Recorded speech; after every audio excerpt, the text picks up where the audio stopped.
I was a prostitute. It wasn't just feeling trapped, I was trapped. Girls get raped out there, beat up, held hostage. Overnight, you're owned by somebody. Them 4 years was hell. I was in this hotel for like 2 years straight. I mean, like, they would bring you your food, they would give you your drinks, they would give you your drugs. You gotta sleep with who they tell you to. You pray and wish that you could be done with this lifestyle. When we would sit there and talk about, hey, you know, how are we gonna get out of this? Well, you can call the police. Well, you gotta think, we're doing dates with police officers, with detectives. We're doing dates with them. I never felt safe. I never thought I could turn to them for nothing. I've had the real type of law that's supposed to help you and then the type of law that's used you. So it was hard to trust them. You know, an officer rolls up on you, you don't know what's gonna happen. You don't know if he's gonna force you to do something or if he's there to actually help you. It's really traumatic, like it's horrible. I wouldn't wish that lifestyle on nobody. Nobody. The police were bringing me search warrants on human trafficking cases. And the prosecutor started showing me all the pictures and bringing the victims up with the bright red rings around their neck from fresh choking, hair pulled out, fresh burn marks where the guy had burned a cigarette in their skin just to torture them. And as this was going on, the sheriff brought the next defendant out on the wall, and I looked over, and that's when I saw a woman who looked just like one of these victims. She had that same aura about her. And so I looked down at the file and saw prostitute. And I thought, we ought to start looking at the person that we're arresting for prostitution more like she's a victim of human trafficking. Just prior to this event, I was trying to teach my daughters the book, The Purpose-Driven Life. So my one little daughter, she said, hey, Dad, you're doing really good teaching us about this purpose in life, but what's your purpose in life? And I was like, oh man, it just got me right there. So that night I just went upstairs and said a quick prayer. I said, you know I've got this really interesting job. So I said, if there's any way you could show me how to be significant in my work, I'd appreciate that. Then things started to happen very rapidly.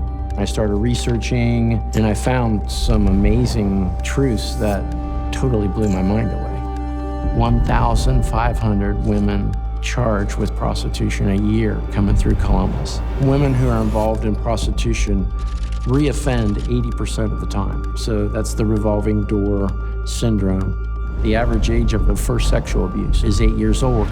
96% of them are runaways before they become involved in prostitution. 62% of all women enter prostitution before they're 18 years old.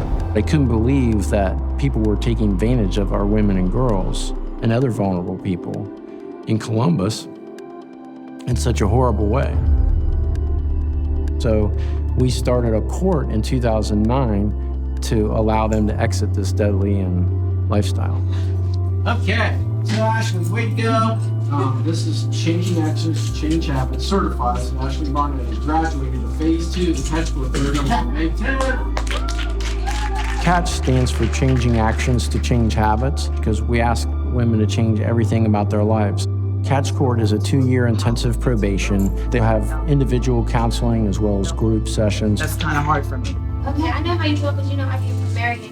I spent most of my time surrounded by other women, even though I had my own home. Like, it's like a legit sister-knit community. It's amazing. These women have multiple complex trauma. That's at the core of their issue. And when you know how to engage them with trauma-informed approach, they will respond. So instead of saying, what's wrong with you, I learned to say, I wonder what happened to you. All right, Tina. Hi, how many days do you have? 208. Wow, congrats. All right, so where you at with that GED? I had your fractions. Oh my God, are you kidding me? The statistics that we're now able to share, that if you spend 6 months or more in the program, 62% of these women never get arrested again. And if you graduate from the program, it's a high 90 percentile, never get arrested again. I think you can say it saves money. It saves police time, it saves court time. But for me, that's not where I consider the success.